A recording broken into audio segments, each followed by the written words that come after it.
stating that she was following a child. 600 yards. That is 6 football fields straight, 600 yards. The Hoover 911 Center received a second call from Carlee's mother stating that a relative was on the phone with her when they heard Carlee scream, and then they had an open phone line. Hoover police officers arrived on the scene within 5 minutes of being dispatched, and several other officers arrived shortly. They located Carlee's wig and cell phone in the grass near the vehicle. Her purse was located in the front seat of her vehicle with her Apple Watch in the purse. The food she ordered for Tzatziki's was also in the car. The items she purchased from Target, as well as the items taken from her place of employment, were not in the vehicle, nor were they located anywhere around the scene. Hoover police deployed all available assets from the point in the search for Carlee.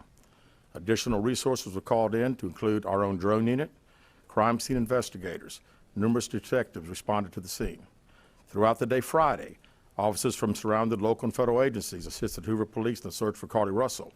Officers returned to the scene on 459 to conduct a thorough line search for evidence.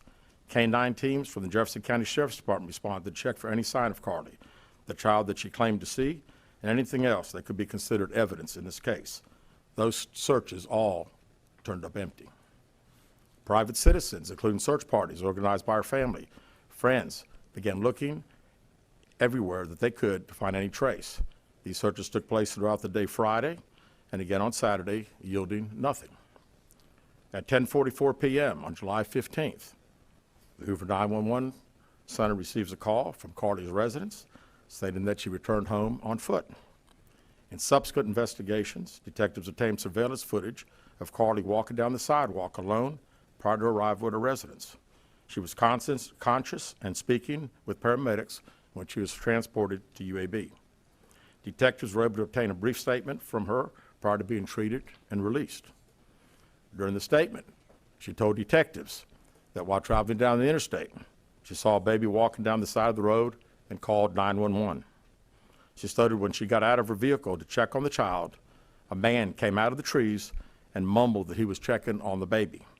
She claimed that the man then picked her up and she screamed. She stated he then made her go over a fence. She claims he then forced her into a car, and the next thing she remembers is being in the trailer of an 18-wheeler. She stated that the male was with a female. However, she never saw the female, only hearing her voice. She also told detectives she could hear a baby crying. She told detectives the male had orange hair with a big bald spot on the back. She said she was able to escape the 18-wheeler and fled on foot, only to be captured again and then was put in a car. She claimed she was then blindfolded but was not tied up because the captor said they did not want to leave impressions on her wrists. She said that they took her into a house and made her get undressed. She believes they took pictures of her, but she does not remember them having any physical or sexual contact. She stated the next day she woke up and was fed cheese crackers by the female. She said the woman also played with her hair, but could not remember anything else. At some point, she was put back in a vehicle she claims was able to escape while it was in the West Hoover area. She told detectives she ran through lots of woods until she came out near her residence. During this interview, detectives noted that Carlee had a small injury to her lip, and she claimed that her head was hurting. She also had a tear in her shirt. Detectives also noted that she had $107 cash in her right sock. Out of respect for Carlee and her family, detectives did not press for additional information in this interview and made plans to speak with her in detail after giving her time to rest. Detectives continue analyzing data from Carlee's cell phone that was left behind at the scene. We enlisted the help of the United States Secret Service in conducting this analysis. Part of what data includes several internet searches in the days leading up to their disappearance that I think are very relevant to this case. On July 11th at 7:30 a.m., the term, "Do you have to pay for an Amber Alert?" was searched. On July 13th at 1:03 a.m., the day of her disappearance, the term, "How to take money from a register without being caught," was searched.